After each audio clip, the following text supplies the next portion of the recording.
भारतीय मंदिर में 2000 साल पुरानी साइकिल की नक्काशी। भारत का एक प्राचीन मंदिर जिसे पंचवर्ण स्वामी मंदिर कहते हैं और यहाँ आप कुछ बहुत ही अद्भुत देखते हैं। यहाँ एक अंधेरे कोने की एक दीवार में हम इस साइकिल को चलाते हुए एक इंसान की अद्भुत नक्काशी को देख सकते हैं। जबकि इतिहासकार हमें बताते हैं कि साइकिल की रचना सिर्फ 200 साल पहले 18वीं शताब्दी में हुई थी, लेकिन इसकी नक्काशी इस प्राचीन मंदिर में कैसे बनाई गई, जो कि लगभग 2000 साल पुराना है। इससे पहले कि हम इसकी गहराई में जाएं, पहले इस बात की पुष्टि कर लेते हैं कि क्या यह सचमुच में एक बाइक है। यहाँ आप एक इंसान को हैंडल के दोनों छोरों को पकड़े हुए देख सकते हैं और वह सैडल पर बैठने की अवस्था में है। उसका एक पैर साफ तौर पर पैडल के ऊपर है। आप इसके नीचे की पैडल को देख सकते हैं। इसके दो पहिए हैं, यह बिल्कुल एक साइकिल ही है। इसमें किसी भी तरह का कोई संदेह नहीं है। यह नक्काशी किसी यूरोपियन को नहीं दिखा रही है। ये एक बड़ी दाढ़ी वाली और ऊपर एक शॉल रखे हुए एक भारतीय इंसान को दिखा रही है। इसका अंगूठा सिद्ध करता है कि यह एक भारतीय है। क्या यह संभव है कि भारत में हजारों साल पहले बाइक का इस्तेमाल किया जाता था? क्या हम छिपे हुए इतिहास के सबूत को देख रहे हैं?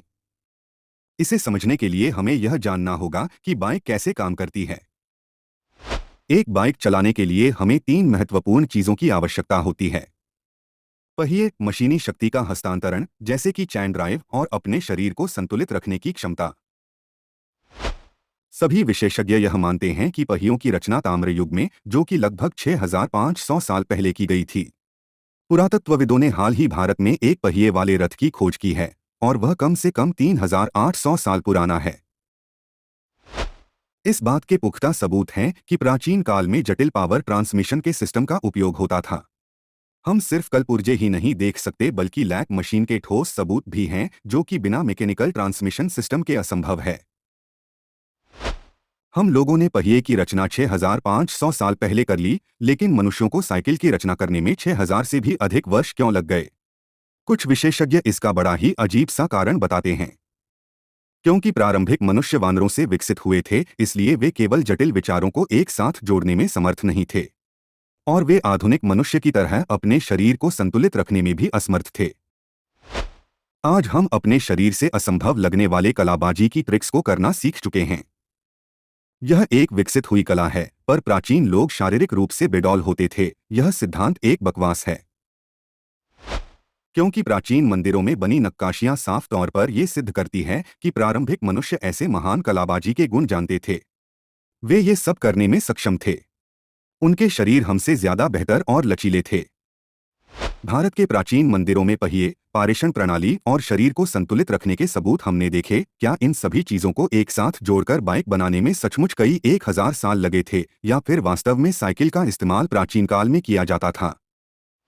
लेकिन मुख्यधारा के पुरातत्वविदों और इतिहासकारों का इस नक्काशी के बारे में कहना है कि इस पूरे मंदिर का निर्माण सिर्फ 100 साल पहले ही किया गया है, क्योंकि यह एक प्राचीन मंदिर नहीं है और मूर्तिकारों ने वही तराशा जो उन्होंने देखा।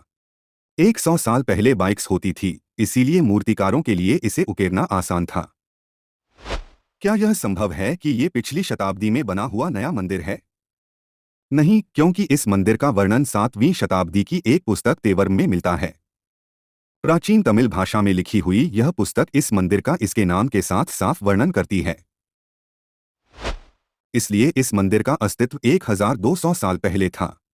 यहाँ सिर्फ इस मंदिर की दीवारों के शिलालेख ही सिद्ध नहीं करते कि यह एक प्राचीन मंदिर है, बल्कि इस स्थान को ग्रीक ज्योग्राफर टॉलेमी के द्वारा भी रिकॉर्ड किया गया था, जो कि लगभग 1900 साल पहले हुए थे।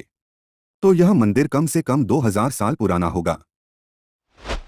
कुछ दूसरे विशेषज्ञ दावा करते हैं कि भले ही यह एक प्राचीन मंदिर है, लेकिन इस खंभे को हाल ही में जोड़ा गया है, लेकिन साइकिल को दीवारों पर उकेरा गया है। यह एक खंभे की तरह दिखता है, लेकिन दरअसल यह एक बड़ी दीवार का एक हिस्सा है। कुछ विशेषज्ञों ने यह भी दावा किया है कि असल में ये दीवार प्राचीन ही है और आधुनिक मूर्तिकारों ने महज इस दीवार पर बाइक की नक्काशी बना दी है। यह असंभव है, क्योंकि सारी मूर्तियां जिन सतहों पर बनी है उससे थोड़े उभार वाले स्तर पर बनाई गई है।